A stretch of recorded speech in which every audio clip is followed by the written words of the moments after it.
God is gracious and good. Napakabuti ng Panginoon. Kahit hindi man natin siya naalala, hindi man natin kinakalimutan at wala tayong panahon sa Kanya, pero binibigyan pa tayo ng buhay ng Panginoon. Iniingatan ka pa niya araw-araw. Grabe. God is so loving God. He loves you. Iniisip ka ng Panginoon araw-araw, kapatid.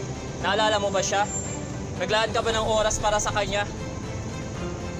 Nagpapasalamat ka ba sa tuwing nakakatanggap ka ng grasya at biyaya?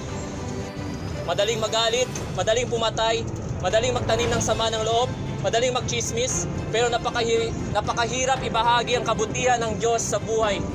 Sa oras na ito, I just want you to introduce Jesus in your life. Si Jesus, dumating dito, hindi nagdala ng mga relihiyon. Si Jesus, He came this world to save you from the brokenness. To save you from the bondages of sins of this world. Praise God. Let me tell you what's